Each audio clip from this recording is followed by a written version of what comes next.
Professora Monique, pelo que eu vi, ela já deu até a parte de Graph7.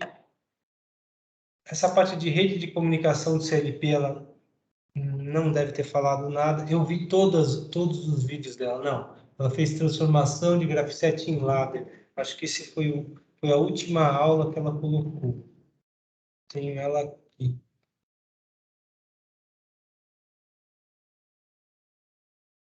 Transformação industrial. É a aula 10 que ela colocou, foi essa aqui.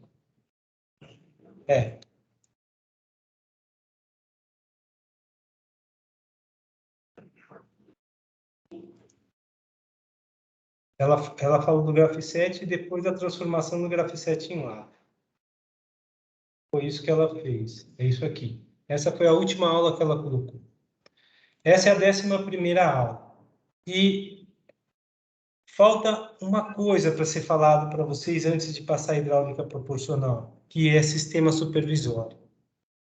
Eu vou falar de sistema supervisório na aula que vem.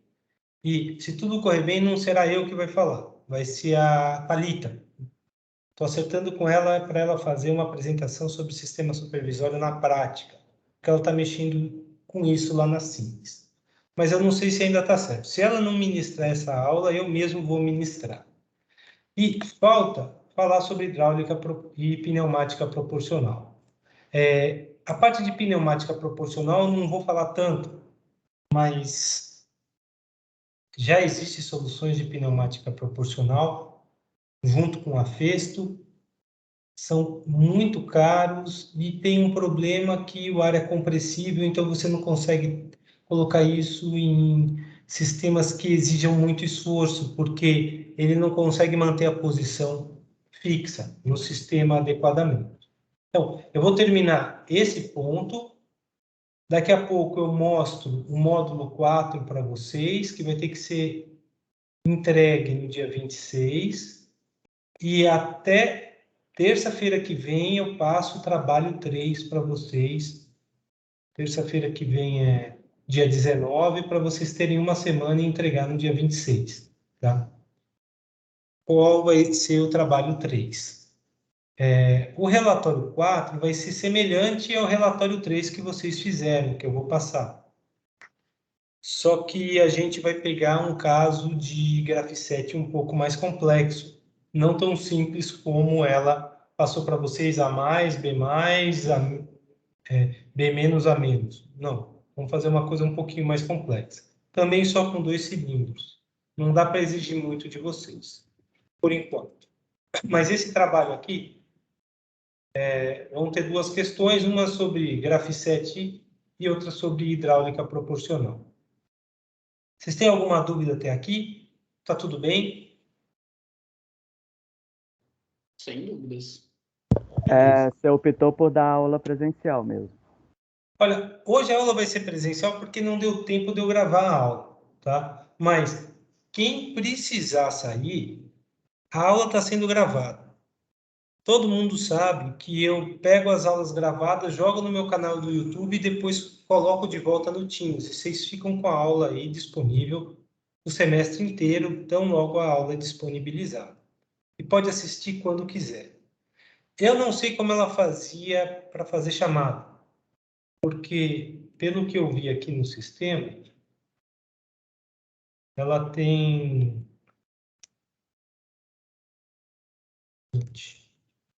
A presença ela estava contando no horário da aula mesmo, na hora que ela tirava dúvida. Só que é meio complicado eu fazer isso mudando o horário da aula, né? Porque o horário da aula de vocês, eu dou aula de redes industriais, seja aula prática ou seja aula... tem mais uma pergunta sobre isso. Cada turma aqui de automação industrial tem a hora diferente de aula prática. A VC é quarta-feira das 4h50 às 18h30. A VD é quarta-feira das 2h50 às 4h30. Olha, em 4h50. A AVA é segunda-feira, da 1h10 às 14h50. Esse é o horário mesmo de vocês ou não? Isso aí é só do sistema. Eu acho que ela fazia tudo às 14h50. Mas era um Ela- horário só de dúvida. É terça-feira às 14h50, né? Isso. E não tinha nenhum. Esse horário de dúvida era para tudo, até para aula prática. É isso? Ela tinha um horário, no horário da aula teórica, ela tirava dúvidas sobre a aula teórica. Aí no da prática, quando tinha, ela tirava da prática. Aí é porque às Mas vezes não tinha aula prática, por exemplo. Aí não tinha é horário. que, André, cada turma tinha um horário diferente. Ou todo mundo tirava a dúvida da aula prática no mesmo horário? Todo mundo tirava no mesmo horário, Que é terça independente de da turma que manhã. tivesse. Era terça de manhã. Também, é porque assim, vamos supor que essa semana X, tivesse aula prática. Então, Tá. todas as turmas teriam aula prática, cada uma no seu horário. Mas aí, como ela fazia? Ela pedia para todas as turmas, quem tivesse dúvida, que viesse às 14h50 da terça-feira para tirar a dúvida com ela, independente de qual horário tivesse matriculado. E Entendi. aí, ainda tinha, mesmo que tivesse tido laboratório e tivesse as dúvidas à tarde, ainda tinha as dúvidas de manhã em questão teórica. Então, Tá. isso sempre tinha também. De manhã era teórica, à tarde era prática. Era isso. Isso. Mas os dois horários de terça-feira eu dou aula de redes. São os mesmos horários. Então, eu não tenho como terça-feira estar tirando dúvidas de vocês. Por isso que eu pedi para colocar na sexta. E a Vera me passou lá o quadro de horários de todos os alunos e os únicos horários que vocês tinham disponíveis era sexta à tarde. Por isso que eu marquei a aula agora. Então, pessoal, eu vou falar sobre hidráulica proporcional. Tem uma apresentação aqui sobre hidráulica proporcional para vocês. Ô, Jean, só uma dúvida antes de começar a apresentação. Como que ficou mesmo a questão do trabalho 3? Então, você vai dar ele depois e vai dar a mesma data que tá lá ou vai passar outra data? O trabalho 3 já foi passado para vocês, pelo que eu entendi. Foi o módulo 3, não foi? Que é o relatório. O módulo 3. Isso. O trabalho 3 eu vou passar para vocês semana que vem. Beleza. Até terça-feira vai estar disponibilizado no Teams para É por... vocês fazerem. Tá, ok. E aí eu vou dar uma semana para vocês resolverem. Fechou. Ótimo. O trabalho é individual ou é em grupo? Eu sei que o relatório da prática era em dupla e o trabalho era individual. Tá. Beleza, entendi. Gente, hidráulica proporcional. Então, a gente tem o objetivo aqui de falar sobre eletrohidráulica, só uma introdução. E aí vocês vão ver que da eletrohidráulica surge a hidráulica proporcional e o controle em malha fechada. Na parte de pneumática proporcional, ela é muito semelhante só tem a diferença de que a gente não trabalha com esforços tão grandes e o ar é compressivo. A teoria que eu estou passando aqui é base para as atividades subsequentes. Então, como diz o Spinoza, comece sempre por boas definições. O que é um sistema hidráulico? Segundo Lensingen, de 2001, livro Fundamentos dos Sistemas Hidráulicos, é um conjunto de elementos físicos convenientemente associados que, utilizando um fluido como meio de transferência de energia, permite a transmissão e controle de forças e movimentos. Basicamente, a gente vai usar um fluido incompressível num circuito e a gente vai ter elementos nesse circuito para realizar movimentos e controlar forças. Então, são duas coisas, dois tipos de controle que a gente consegue fazer: controle de posição e controle de força. E quando a gente fala controle de força, a gente também pode controlar a velocidade, tá? Mas a força está ligada à aceleração e a gente consegue trabalhar de diversas formas com sistemas hidráulicos. Para chegar num sistema proporcional, vai depender do que o nosso sistema precisa. Aqui são os princípios físicos que a gente vai trabalhar. A lei de Pascal, em que a pressão é uma força perpendicular à área, é uma força de mesmo valor. O princípio da prensa hidráulica, a pressão tem o mesmo valor em toda a área. O princípio da prensa hidráulica, que fala que se eu aplico uma força num determinado local, ela vai ser multiplicada ou reduzida dependendo da relação entre as áreas. Só que, devido à conservação de energia, se eu amplifico a força, eu diminuo o deslocamento. Se eu reduzo a força, eu aumento o deslocamento. Então, se aqui eu aplico uma força pequena e do outro lado eu tenho uma força maior, para conservar a energia, que eu tenho que ter um deslocamento muito maior para ter um pequeno deslocamento do lado de cá. E esses são os princípios que estão por trás da questão hidráulica.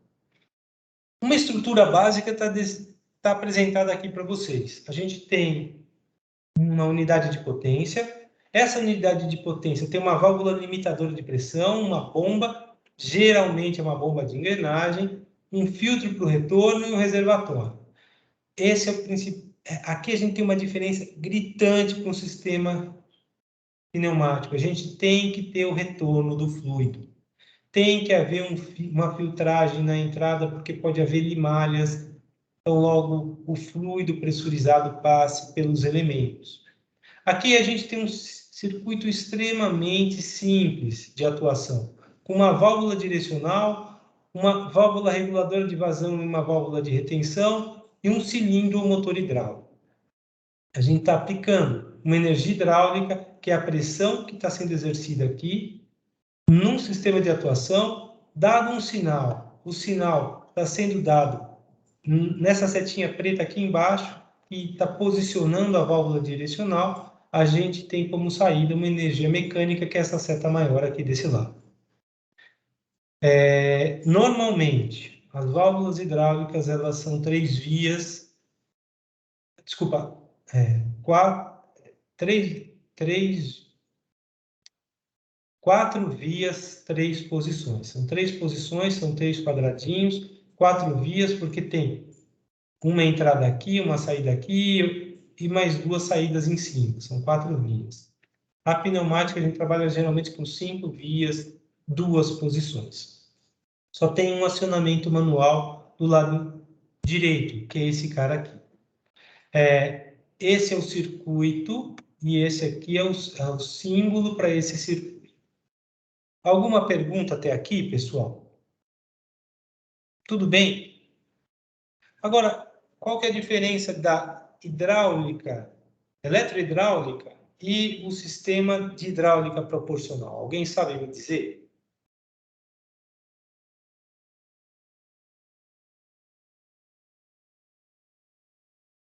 Eu vou usar uma válvula diferente? Sim ou não?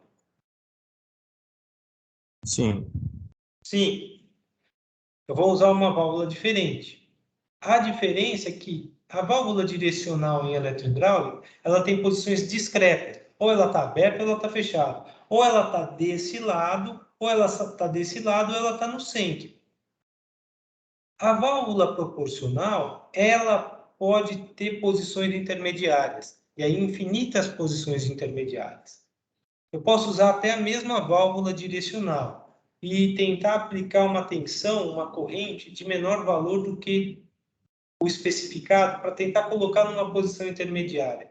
Mas o resultado não vai ser adequado. Tem válvulas que têm tolerâncias muito mais restritas, são as servoválvulas, fazem com que o comportamento seja mais linear. Eu aplique uma tensão, eu aplique uma corrente e eu consiga colocar numa posição intermediária esperada. Então, acabei de falar da atuação discreta e da atuação contínua. Atuação discreta é quando tem posições específicas, abre e fecha. Atuação contínua é quando eu consigo colocar em posições intermediárias. E daí, para controle contínuo, o sistema tem que responder proporcionalmente ao sinal de acionamento. Eu falei, sinal em voltagem ou em sinal em corrente. Esse sinal também pode ser, além de elétrico, mecânico ou hidráulico. Os mecânicos e hidráulicos a gente consegue ver mais em retroescavadeira, onde eu tenho um operador humano mexendo uma alavanca. E essa alavanca tem posições intermediárias. E aí sim ele regula a velocidade, ele regula a força que ele está aplicando no sistema. E o controle em malha fechada acontece com um operador. Mas a gente não está pensando nesse tipo de solução. A gente está pensando nas soluções que são completas, onde a gente tem um CLP controlando isso. E como eu disse, a gente tem que ter válvulas específicas. Se eu quiser controlar a pressão, é porque o meu sistema demanda um controle de força. Eu vou usar uma válvula de controle contínuo de pressão. Se eu quiser controlar a vazão, é porque o meu sistema demanda controle de velocidade. Aí eu vou usar uma válvula de controle contínuo de vazão. Se eu quiser trabalhar com posição, eu posso trabalhar com a válvula de controle contínuo direcional. E assim, eu tenho 3 válvulas distintas, cada uma com característica que está mais voltada a controle de força, controle de velocidade ou controle de posição. Esse slide está claro para vocês, pessoal? Vocês têm alguma dúvida aqui? Sem dúvidas. Gabriel, se os alunos fossem iguais a você, cara, a aula ia ser rapidinha, viu? E tem 2 tipos, como eu falei. Tem as servoválvulas, que são as válvulas com tolerâncias bem mais restritas, são válvulas bem mais caras, e as válvulas direcionais proporcionais, que são as próprias válvulas com posição discreta, tentando ser usada como proporcionais. A cada dia que passa, essa válvula direcional proporcional está chegando cada vez mais próximo do comportamento de uma servoválvula devido à ampliação do conhecimento sobre o assunto. Tá? Elas podem também regular pressão e vazão, mas aqui eu vou estar falando especificamente de controle de posição. No nosso lado esquerdo, a gente tem a representação da servoválvula eletrohidráulica centrada por molas. A gente tem molas dos 2 lados. Eu sei que é uma servoválvula porque no solenoide tem essa setinha indicando que tem uma variação na entrada desse solenoide, e eu sei que ela é uma servoválvula porque ela tem essa linha paralela tanto em cima quanto embaixo, querendo dizer que eu consigo colocar em qualquer posição intermediária entre essas 3 posições. A válvula direcional tem basicamente a mesma representação, só que a servoválvula normalmente só tem um solenoide, enquanto a válvula direcional proporcional trabalha com 2 solenoides. Ela é mais barata do que essa, não tem tolerâncias tão rígidas, mas consegue atender alguns tipos de sistema que necessitem trabalhar com continuidade. Então, lembrem dessa simbologia, porque é ela que representa se o sistema é um sistema proporcional ou não. As servoválvulas, elas surgiram na década de 40, frutos da exigência da Segunda Guerra. Não fiquem surpresos em descobrir que as guerras, elas são grandes disparadores de desenvolvimento tecnológico. Por que eles desenvolveram essa servoválvula? Por causa dos radares, principalmente. Eu precisava posicionar o radar alinhado com o sinal do satélite. E, por causa disso, eu precisava ter um controle fino dessa posição. E aí eles começaram a usar os servoválvulas porque os radares são muito pesados. Eram parábolas de 6 metros de diâmetro. Também para acionamento de plataforma de orientação e controle de lançamento de mísseis, controle de voo de mísseis, posicionamento de antenas de radares, controles de voo, controles de lêmites, flaps e trens de pouso. Tudo isso exigia muita força, por isso o sistema hidráulico foi usado. Precisava de alta confiabilidade e alto custo. Imagina você errar a controle do lançamento do voo do míssil e acertar uma cidade do seu país ou um grupo que é do seu exército. Imagine isso aí explodir antes da hora, pegar uma trajetória equivocada. Então, precisava ter uma solução de alta confiabilidade e alto custo. Pode ser um motor de torque, e aí o sistema vai variar dessa forma, como se fosse um pêndulo. A gente está olhando ele de lado, tem bobinas dos lados aqui, ou pode ser um motor linear, tá? O motor de torque tem a característica de ter um ótimo comportamento dinâmico, mas tem um alto custo de produção. Enquanto o motor linear tem alta precisão, grande volume, então, proporcionalmente ele é maior do que o motor de torque e, por causa disso, também vai ter um peso maior que o motor de torque. Aqui a gente tem a nossa válvula e ela vai movimentar de um lado para o outro, como se fosse um pêndulo, e vai fazer com que esse carretel faça com que a pressão que está entrando por aqui saia por B ou saia por A.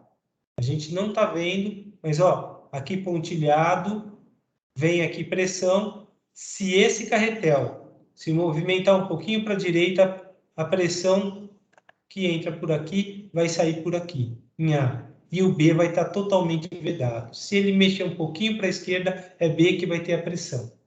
E se o B tiver pressão, o A vai estar ligado no retorno. Se o A tiver pressão, o B vai estar ligado no retorno. Então, é assim que esse sistema funciona. Até aqui tudo bem?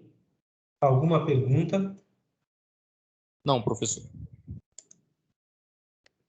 As válvulas direcionais proporcionais, elas surgiram 30 anos depois, tá? E elas surgiram de formas diferentes. Nos Estados Unidos, elas surgiram como modificação das válvulas direcionais, passando o acionamento do carretel principal por sistema hidráulico pneumático ou válvula piloto. Então, eu substituí isso por um solenoide proporcional. Então, o que era um solenoide simples passou a ser um solenoide proporcional. Só que a válvula em si, ela era uma válvula mais robusta e não tão refinada quanto uma servoválvula. Na Europa, eles substituíram os solenoides on-off por proporcionais para trabalhar em malha aberta. Então, eles não trabalhavam em malha aberta. Mas foi simplesmente substituições dos solenoides nas válvulas normais. E aqui a gente tem uma válvula normal com 2 solenoides, um de cada lado. Eu também posso ter um único solenoide aqui de um lado com retorno, mas todos trabalhando com malha aberta. E uma das características é que essa válvula tem é que ela tem uma zona morta. De 0 até 2 ou menos 2, ou até 20% de movimentação, ou menos 20%, não varia a vazão. E a vazão ela varia com esse formato aqui, à medida que vai aumentando o deslocamento. Não é uma linha, tá? É quase uma senoide. Essa válvula apresenta esterese, erro de reversão e sensibilidade de resposta. Ou seja, se eu parar num ponto e tentar continuar a partir daí, depois que eu parei, eu vou ter essa mesma zona morta aqui para ser vencida para o sistema voltar a atuar. E essa zona morta aparece no erro de reversão e ela também aparece na esterese. Cada uma tem uma característica, cada uma tem uma aplicação. Só que, cada vez mais, as válvulas proporcionais estão conseguindo ser usadas em malhas fechadas, com um custo menor, bem menor que uma servoválvula. É o que está escrito aqui. Como é que a gente modela esse sistema? Tem um modelo matemático, dinâmico dessa válvula, e a gente vai controlar ao longo do tempo pressão, posição ou velocidade, como eu já expliquei, e vai haver flutuações das variáveis, podendo causar danos aos sistemas mecânicos. O que eu quero dizer é que esse rotor aqui vai sofrer uma solicitação que vai ser transmitida a esse servomotor e essa válvula de distribuição ligada à válvula proporcional vai poder sofrer dano em função dos grandes esforços que esse rotor sofrer, tá? E aqui está mostrando qual que seria o resultado esperado em vermelho e os resultados reais de entrada e saída do sistema. Note que o equipamento ele só começa a atuar mesmo e mudar a sua posição depois de uma zona morta. E dependendo do esforço, se for muito grande, isso pode causar danos nesse rotor, danos no servomotor, na válvula distribuidora ou até na válvula proporcional. Esse daqui é a simbologia. Hoje a gente vai trabalhar com um cilindro ou com motor. Vai ter um sensor de posição linear ou sensor de posição angular. Pode ser um sensor de velocidade angular ou linear, se for controle de velocidade. Pode ser um sensor de pressão para controle de força. E a gente vai trabalhar ou com uma servoválvula ou com uma válvula direcional proporcional e algum tipo de controlador. Tá? Como é que o pessoal fazia antes da válvula proporcional? Eles criavam estágios. E aí o sistema tinha comportamentos bem definidos para cada estágio. Olha, eu tenho 3 válvulas aqui, Y1, Y2 e Y3. Essas válvulas aqui vão ser acionadas à medida que o sistema precise de mais vazão ou não nesse cilindro. O Y4 faz o sistema ir ou voltar. Mas eu tenho que acionar o Y4 para que o Y1, 2 e 3 possa ser acionado. Quando estiver retornando, ó, todo mundo volta por aqui. E a pressão, ela faz o cilindro retornar. E ela, de forma livre, também passa por aqui. Mas, na ida, quando eu aperto o botão, eu aciono o K1. K1 está acionando Y4. Então, Y4 vai ser acionado. A gente tem esse estágio de 1 para 2. O sistema acionou Y4, fechou K1. Quando chega em S1, isso, fecha K2. Notem que K4 vai abrir tudo. Quando fecha K2, desculpa, que eu esqueci de falar, que o K1, quando fechado, ele aciona o Y1. Então, o sistema, quando aciona o Y4, também aciona o Y1, eu tenho uma vazão. Quando eu aciono o K2, chegou em S1, nessa posição aqui, K2 é ligado, com K2 ligado, eu desligo o Y1 e ligo o Y2. Então, eu vou ter reguladores de vazão definidos com vazões distintas para esse caminho, para esse caminho, para esse caminho. Então, ligou K2, Y1 para de funcionar, porque K2 desliga, então essa válvula volta, K2 fecha, Y2 aciona e vai passar por essa válvula limitadora de vazão aqui, que ela vai limitar menos do que a primeira. Bem menos, dá para ver pela curva que é que menos limita. Chegou em S2, uma posição distinta, liga K3, K3 desliga Y2 e liga Y3. Y3 tem uma rampa de velocidade menor ainda do que Y1, tá vendo? Então, eu consegui regular velocidade. Começa devagar, no meio é mais rápido e termina ainda mais lento em Y3. Chegou em S3, ele liga K4, K4 desliga K3, K2 e K1, e aí todos esses desligam e o sistema volta. É isso que funciona. Essa solução trouxe proporcionalidade ao sistema ou a gente continua trabalhando em eventos contínuos?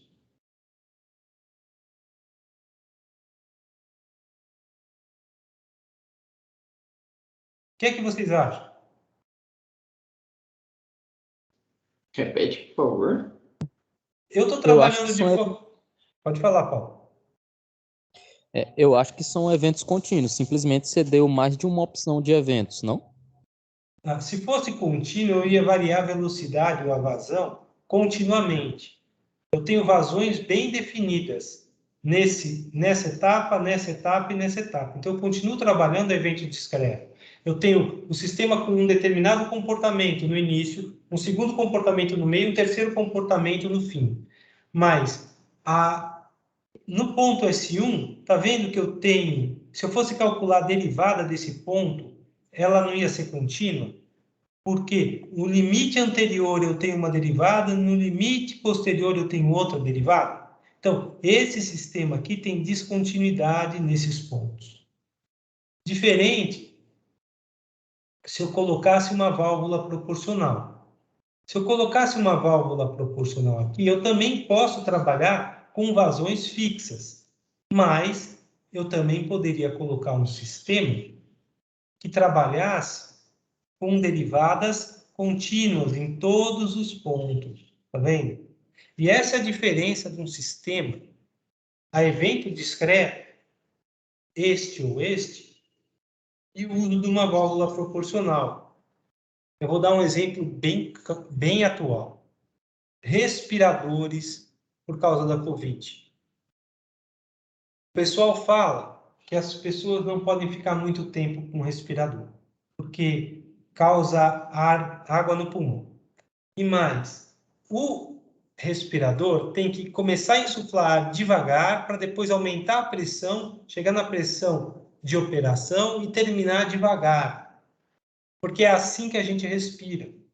Só que isso significa que eu preciso de uma válvula proporcional. Só que como a válvula proporcional ela é muito mais cara, o pessoal começou a fazer soluções semelhantes a essas daqui, usando três ou duas variações de vazão, uma no meio e a mesma no início e no fim. Só que essas descontinuidades, nosso pulmão sente e causa dano. Por isso, os respiradores que têm uma resposta contínua e com derivadas contínuas, eles podem ser usados mais tempo do que os respiradores que não têm isso. Não sei se vocês sabiam disso. Então, isso aqui foi uma coisa muito estudada logo no início da Covid. Teve um ex-aluno nosso, João, se formou doutor aqui, fez mecatrônica aqui também, João Paulo da Silva Fonseca, que é professor lá na UFMG de Goiânia, e ele desenvolveu um respirador usando essa técnica. Bem, até agora tudo bem, mas a gente tem que entender a modelagem matemática desse sistema. A gente tem a equação da tensão, que a tensão é a indução vezes a variação da corrente no tempo, mais a resistência vezes a corrente. Essa aqui é a equação clássica e a gente vai ter uma equação do movimento, seja para o motor de torque ou seja para o motor linear. Eu vou trabalhar mais com o motor linear, onde a força ela vai ser proporcional à tensão aplicada. E essa proporcionalidade é a massa vezes a aceleração na direção x, mais um coeficiente de amortecimento vezes a velocidade, mais um coeficiente proporcional à posição.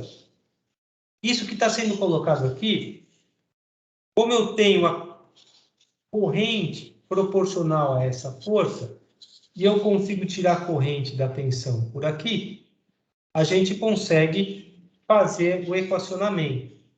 Só que esse equacionamento vai transformar essa posição dessa força aqui numa vazão. E essa vazão vai depender de onde é que está o carretel. Se o carretel se movimenta em X para cá, tá vendo? E eu pegar esse volume de controle, eu vou ter uma vazão desse ponto PS para esse ponto central, chamado QV3, tem uma vazão QVA aqui para cima e outra vazão QV4 para cá. QV3, QVA e QV4. Só que à medida que ele vai movimentando, essa vazão diminui e essa vazão aumenta. Note que vai depender de como é que é a nossa válvula. Se ele tem um centro supercrítico, onde IE é maior do que IP, Então, eu preencho todo o orifício, se é crítico, se tem a mesma dimensão, ou se é subcrítico, onde eu tenho vazão, mesmo com o sistema no centro.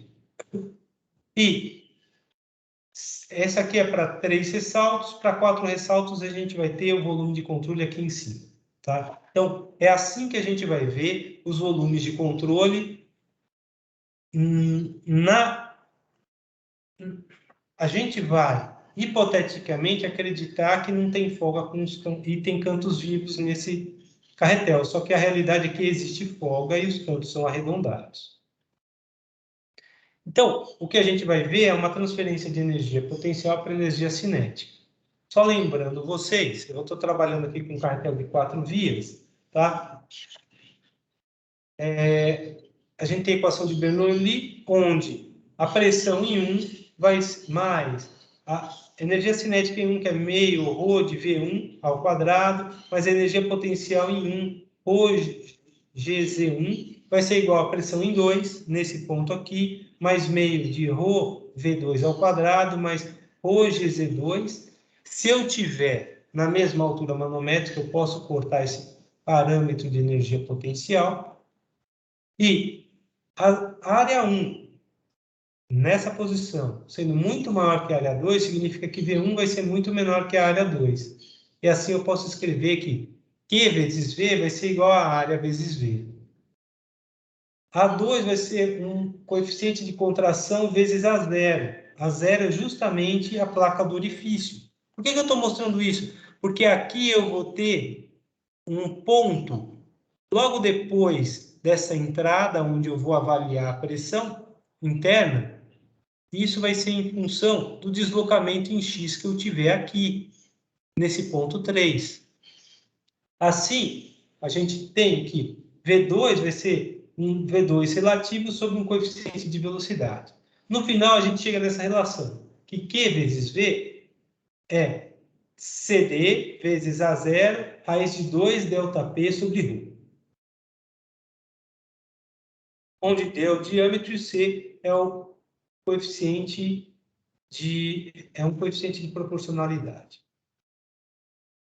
Então, a gente tem os pontos 1, 2, 3 e 4, tem uma vazão acontecendo no sistema, tem uma pressão em 1, tem uma pressão em 2, essa pressão em 1 que vai movimentar essa carga com massa M e coeficiente de amortecimento B. A área em 1 vai ser igualzinho à área em 3.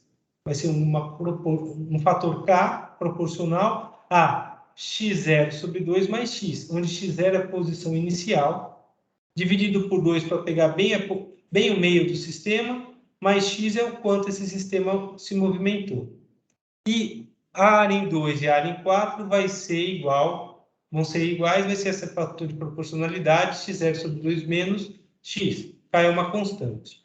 Usando essa equação, QV igual a CD A0, raiz de 2, ΔP sobre ρ, a gente vai ter que, em Q1 a gente vai ter um C1 vezes A1, raiz de 2G sobre gama, G sobre gama é o ρ, PS, que é o P da entrada do serviço, menos P1. Em 3, a gente vai ter a mesma área, e aí, por isso, x0 sobre 2 mais x, só que em vez de ser menos P1, a gente vai ter menos P0, P0 de saída. Porque 3 está trabalhando com uma pressão aqui, que é PS, e outra pressão aqui, que é P0. Então, um é PS menos P1, e outra, é P2, essa pressão 2 menos P0. Essa é a diferença de Q1 para Q3. E Q2 e Q4, a gente vai ter o x0 sobre 2 menos x, em vez de x0 sobre 2 mais x. E a gente vai ter PS menos P2 e PS menos P0. Se eu falar que C1 grandão é C1K sobre raiz de 2G sobre gama, e C2, C2K, raiz de 2G sobre gama, onde o gama é o peso específico dado por ρ sobre G, a gente chega nas equações 11 e 12, onde a vazão Q vai ser igual a Q1 menos Q4, aqui ó, Q vai ser igual a Q1 menos Q4, quanto entrou aqui e quanto saiu aqui. Q também vai ser igual a Q3 menos Q2. E aí a gente chega substituindo 7, 8, 9, 10 nessas equações. C1 raiz de PS menos P1, x0 sobre 2 mais x, menos C2 raiz de P1, x0 sobre 2 menos x, adotando que P0 seja 0. Para o fluido incompressível sendo a válvula simétrica, Q1 igual a Q3 e Q2 igual a Q4. Equacionando Q1 e Q3, a gente tem que ter que PS menos P1 igual a P2, PS é P1 mais P2, só jogando P1 para cá, delta P é P1 menos P2, e assim eu consigo pegar essas duas equações aqui e escrever em função de... Desculpa, eu consigo escrever P1 e P2 em função de PS mais delta P sobre 2, PS menos delta P sobre 2. Isso daqui eu posso aplicar nas equações que a gente tem lá no slide anterior, e a gente vai chegar nesse valor de que? C1 raiz de PS menos ΔP sobre 2, vezes x0 sobre 2 mais x, menos C2 raiz de PS mais ΔP sobre 2, vezes x0 sobre 2 menos x. Como o PS é constante, isso aqui é constante. A vazão pode ser descrita em função de um deslocamento x da válvula e a variação de pressão. A variação de pressão é P1 menos P2, que vai depender do sistema. Então, x entra aqui, P1 menos P2 é a força que o sistema está fazendo. Então, a vazão é uma função de x, da posição do carretel de cima e do esforço que essa carga está fazendo. Está claro essa explicação, gente? Vocês entenderam o sequenciamento até aqui? Sim, tá claro. A gente vai linearizar isso num ponto médio.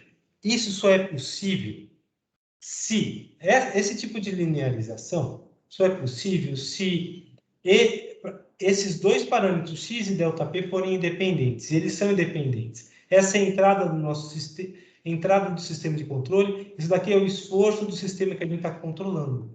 Então eu posso falar que Q menos uma média de Q é um coeficiente A vezes x menos uma média de x mais B vezes ΔP menos uma média de ΔP. Ó, o Q médio é uma função do x médio e do ΔQ médio. O A é a derivada da função em função de x para x igual a x médio, ΔP igual a ΔP médio. E se eu pegar essa equação e derivar em função de x, x está aqui, tá vendo? Está sendo multiplicado por uma constante, tem outro x multiplicado por outra constante. A gente vai ter esse resultado. E B vai ser a derivada da função em relação a ΔP. Como o ΔP está dentro de uma raiz quadrada, a gente vai ter essa constante multiplicando um ΔP que passa a ficar no denominador. Porque meio menos 1 dá menos meio, ou seja, 1 sobre raiz de PS menos ΔP, ou PS mais ΔP. Então, esses coeficientes de A e B são dados pela válvula e variam o ponto de operação. A equação 20 é um modelo matemático linearizado da válvula carretel próximo ao ponto de operação, para pequenas variações. E aí, fazendo com que a gente calibre a nossa válvula, a gente vai ver qual é o comportamento da variação da posição, da variação da vazão, deixando a válvula no centro e aplicando uma força para um lado, aplicando uma força para o outro lado, acrescentando uma diferença em x1 e fazendo essa mesma variação de ΔP, e a gente vai ter curvas correspondentes para cada um. A gente começa a calibrar a nossa válvula. Agora, eu vou ter que olhar mais o sistema que eu estou atuando, tá? Eu estou imaginando que as forças de reação da carga são pequenas, de modo a ignorar a vazão e compressibilidade do óleo. Assim, a vazão do óleo, Q vezes ΔT, vezes dt é igual à área do êmbolo A, vezes a densidade ρ e o deslocamento dy. Tá vendo? A ρ dy é Q vezes dt. Substituindo 21 na equação 20, que é essa daqui, onde Q é K1 vezes X menos K2 vezes ΔP, a gente chega a um ΔP igual a meio de K2 vezes K1 vezes X menos A rho dy dt. Por que eu estou fazendo isso? Porque eu quero saber como é que a minha saída Y vai se comportar em função de X e ΔP. Supondo que o êmbolo mova uma carga constituída por massa e atrito viscoso, como eu mostrei para vocês, massa M e atrito viscoso B. Aqui, ó, MY dois pontos mais BY ponto vai ser igual a área sobre K2 vezes K1 X menos A ou Y ponto. Porque isso aqui é justamente o valor da pressão. Ou a gente pode escrever dessa forma, jogando y ponto para cá. Olha bem para essa equação, gente. A gente está acostumado a ver uma equação de y é igual a x dois pontos, mx dois pontos, mais bx ponto, mais kx. Essa é uma equação diferencial, de segunda ordem. Essa equação é o inverso. Eu tenho x de um lado, e eu tenho y dois pontos mais um fator vezes y ponto. Que tipo de equação é essa? Se o y igual a x dois pontos é uma equação diferencial, o y dois pontos mais ky ponto igual a x é uma equação integral. O que isso significa? Significa que, uma vez mudado o x num valor constante, y vai aumentar de forma constante. O que eu quero dizer, e vai ficar claro nessa válvula aqui, tá? Tem uma pressão aqui, isso aqui é igual a uma torneira. Eu movi a torneira um pouquinho para a direita. O que vai acontecer é que essa pressão vem para cá e vai movimentar o sistema para cá. Se eu movimentar um dx aqui, essa vazão vai ser constante. Se essa vazão vai ser constante, a força aplicada aqui vai ser constante. E o sistema vai se movimentar com velocidade constante. Então, um deslocamento constante gera uma velocidade constante na saída do sistema. É isso que essa equação quer dizer. E o que essa aula quer explicar para vocês é: eu estou falando de hidráulica proporcional, mas eu podia estar falando de qualquer outro tipo de sistema. Qualquer outro tipo de sistema. Eu não estou brincando. Eu tenho que modelar o sistema para entender como é que ele funciona.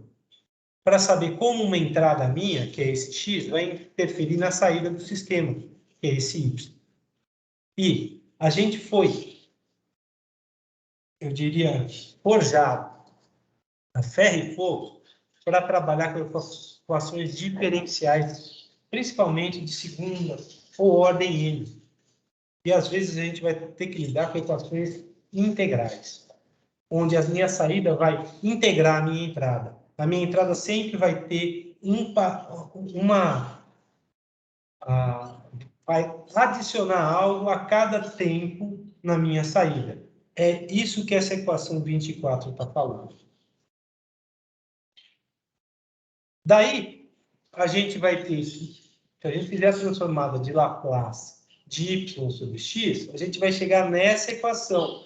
Como x, olha só, tá AK1 sobre K2, você vai ver AK1 aqui embaixo e K2 em cima em todos os lugares, no denominador, e o 1 aqui em cima. Eu tirei o cara daqui e joguei para baixo. E o y, eu vou ter um s ao quadrado aqui e um s nesse segundo fator. Por quê? Porque eu tenho y dois pontos aqui e um y ponto aqui. Ou seja, é uma constante K sobre S vezes T vezes S mais 1. Para eu transformar isso nisso, K tem que ter esse valor, T tem que ter esse valor. E, quando falo que T for desprezível, eu tenho que Y de S sobre X de S vai ser igual a Kzão sobre S. Ou seja, é um sistema 100% integrativo, sem um parâmetro que tenha um S ao quadrado aqui embaixo. levando em conta vazamento de óleo, levando em conta compressibilidade, dilatação das tubulações e outros detalhes, a gente tem que trabalhar com uma equação de terceiro grau aqui, ST1S mais 1 vezes T2S mais 1, onde T1 e T2 são constantes no tempo proporcionais ao volume do óleo. Mas, na maioria das vezes, a gente pode adotar essa solução. Se eu precisar fazer uma identificação do sistema, no MATLAB eu vou tentar identificar o sistema com uma equação de terceiro grau, no mínimo de terceiro grau, no denominador desse caso. Quando eu olho, o meu X é esse XV1 aqui. E se eu coloco uma alavanca aqui, onde a posição da minha saída vai interferir na posição da minha entrada? Vocês podem ter certeza que, ao aplicar essa entrada XE1 no setup, essa massa não se move inicialmente. Só o X se move um determinado valor. Mover um determinado valor, PS vem para cá e vai movimentar o sistema para a esquerda. Se eu movimentar o X para a direita, o sistema vai se movimentar para a direita. Se eu movimentar o X para a esquerda, vai movimentar o sistema para a esquerda. Mas o XE1 vai ser constante. Inicialmente, o XV1 se move e esse carretel é solto. À medida que esse cara do sistema principal se movimenta devido a essa vazão, se eu movimento esse cara para a direita, esse cara vai movimentar-se para a direita, devido ao XV1, quanto mais à direita esse cara for, mais o XV1 vai voltar à posição inicial até parar. É como se eu falasse, olha, quanto maior esse XZ1, maior vai ser minha saída em MC. Aqui. E ela vai ser proporcional a esse L1 sobre L1 mais L2. Eu posso fazer esse controle em malha fechada. Isso aqui é um controle em malha fechada, onde entrada e saída estão se conversando mecanicamente, ou eu posso fazer isso de forma computacional. E aqui a gente entra no sistema de controle. Para cada tipo de característica do meu sistema, tem um tipo de controlador que eu vou usar. Se o meu sistema só tiver um tempo morto, a melhor forma de resolver é usando um PI. Se o sistema tiver um tempo morto e um retardo, é um controle do tipo PID. Seja um retardo de primeira ou de segunda ordem. Se só for um sistema de primeira ordem com tempo morto muito pequeno, eu posso usar tanto P quanto PI. Se eu tiver um sistema de ordem superior, eu tenho que usar um PID. E se eu tiver uma conduta integral no meu sistema, eu tenho que usar ou PD ou PID. Então, aqui já direciona a vocês que tipo de controlador tem que ser usado.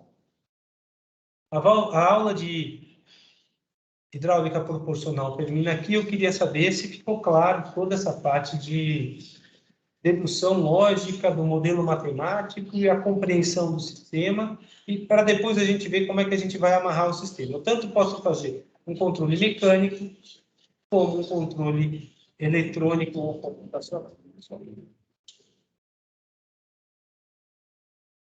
Tudo bem? Tudo certo. Gente, essa é a aula de hoje. Estou parando a gravação.